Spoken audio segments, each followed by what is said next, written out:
Welcome back to another episode of Rock Boys Football. Kansas State heading on the road to play Colorado, 10:15 Eastern Time kick. And you talk about a football game that doesn't only have ramifications within the Big 12.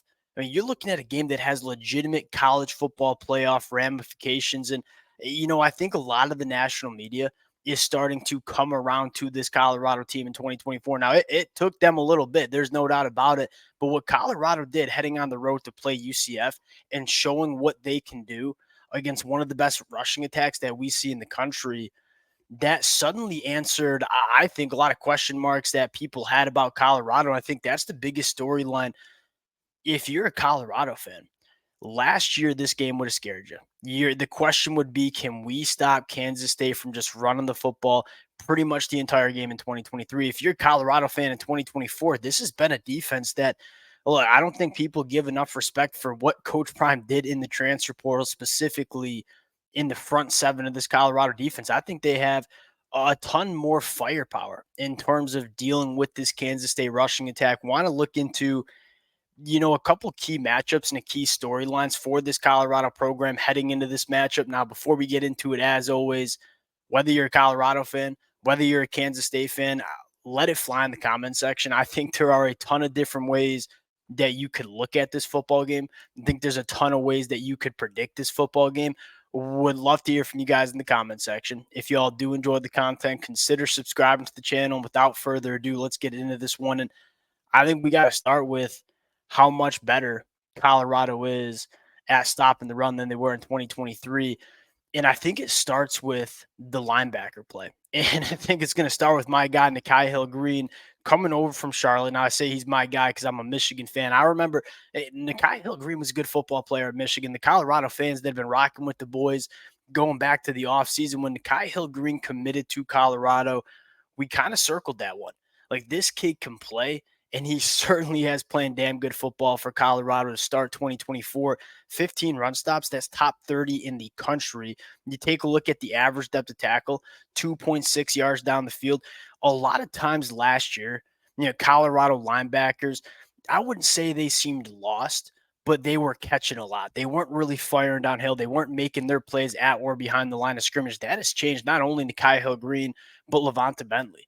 I think that's where it starts when you're trying to defend this Kansas State rushing attack that, look, Kansas State wants to run the football. They want to run the football a lot. There's no secret coming into this football game. They nearly run the football 60% of their offensive plays. They average 6.4 yards per carry, which is top 5 in the country. Very similar conversation that we had for Colorado heading on the road to play UCF. And I think Colorado showed that they can stop an elite rushing attack. You want to see them do it once again against Kansas State. Linebacker play is going to be pivotal in this matchup because Kansas State gives you a lot of eye candy. They run the football in a lot of different ways, whether it's some outside zone, whether it's some pin and pull. They're going to force these linebackers to quickly identify where the play is going. I think the linebacker play so far for Colorado has certainly been up to par. And I think, secondly, why the linebackers playing so good in 2024 for Colorado. I think it starts with the defensive line. When you have I'll say as poor of a defensive line as Colorado had in 2023, with offensive linemen just routinely working up to linebackers. I know I just kind of criticized the linebackers from 2023. They weren't getting any favors done from them from the defensive line last year. I think a story of why Colorado's linebackers in 2024 have been so good is because the defensive line is deeper and more talented than it was last year. I think a massive storyline in this football game, Chidi Wano coming back healthy. Like, he came back for the UCF game, only played 19 snaps in that football game. You could kind of tell Colorado was working this kid back into form. I expect coming off a bye week for Chidi to look like he did to start the 2024 season. And we've talked about this kid a lot, although not a guy that's going to light up the box score, so to speak. You talk about a pivotal piece in stopping the run on the defensive line. You talk about dealing with double teams. You talk about being good at the point of attack, getting off blocks. That really is what Chidi does for this Colorado defense. And then I think another storyline is Shiloh Sanders coming back, one of the better tackling safeties that we see in the country. You go back to last year, Shiloh Sanders led this Colorado team in tackles last year. Him and Cameron Silmon Craig, Cam has been awesome against the run. He's got 10 run stops on the year. The safeties come up and tackle, and that's going to be something important. I would expect Colorado on the defensive side of the football to walk their safeties into the box, play a lot of man coverage, try to force Avery Johnson in this Kansas State passing attack to win through the air. That's not something we've necessarily seen Avery Johnson do consistently in his young career. Now, Avery Johnson, I'm not taking a shot at Avery Johnson. The Kansas State fans know, like, I'm a massive fan of this kid. But if you're Colorado, that's how you want to make Kansas State beat you. To kind of sum up this talking point, this Colorado team in 2024 on the defensive line, at the linebacker spot, and at the safety spot are much better at dealing with the run game than they were last year. That's where you want to start. I think another storyline to monitor if you're a Colorado fan is the turnover margin, right? As good as Avery Johnson has been at times, when this Kansas State offense struggles, it normally has to do with turnovers. And sometimes that point's bad turnovers, right? Avery Johnson, 4 interceptions on the year, 4.2% turnover worthy play mark. That's not great. And although Avery Johnson can make some throws that make your jaw drop, he can also make some throws that scratch your head. You look at Colorado, this is probably a pivotal conversation that we have in this football game. What does the turnover margin look like? Colorado is forcing 2.3 turnovers per game. That's top 10 in the country.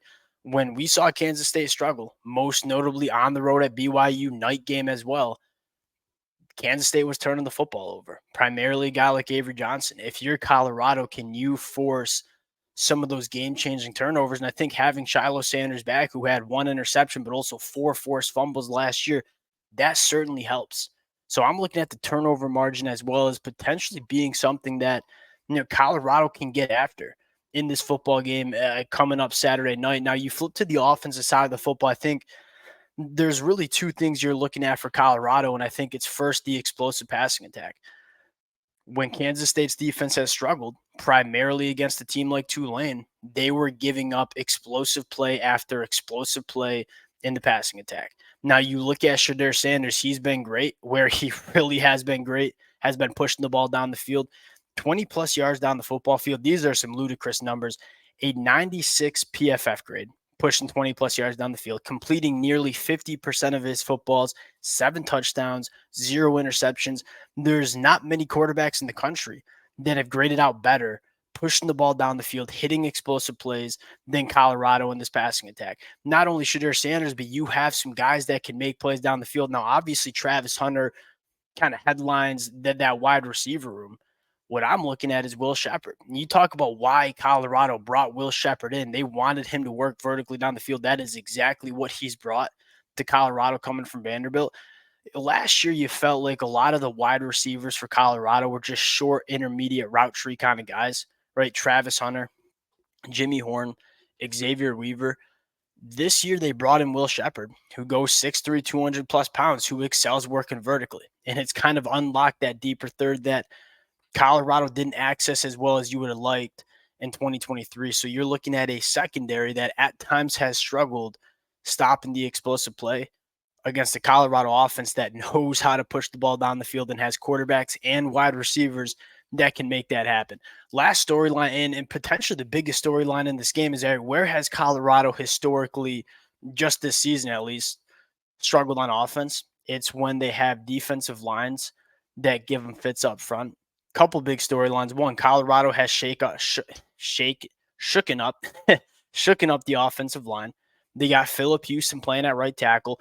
Jordan Seaton has leaps and bounds in the month of September in terms of what he looks like, and that makes sense. This kid's a true freshman. Was maybe struggled the first 2 games, specifically against Nebraska. Has been really, really dang good for Colorado the last couple of games.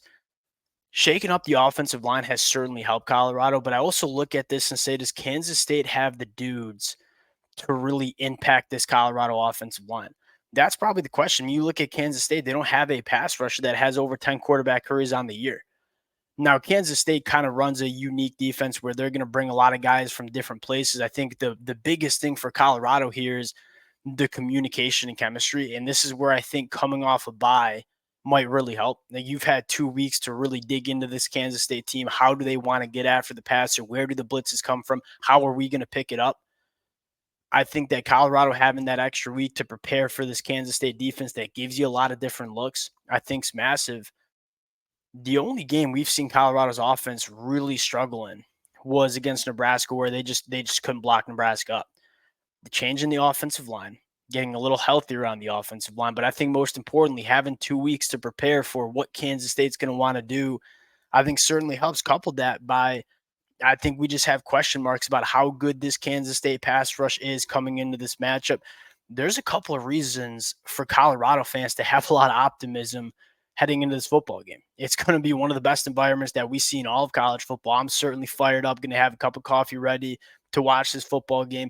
Wanted to hop on, just dive a little bit deeper into this matchup. Would love to hear from you guys, whether you're a Colorado fan, whether you're a Kansas State fan. Appreciate you guys rocking with it. If y'all do enjoy the content, consider subscribing to the channel. We'll talk to y'all later. Peace.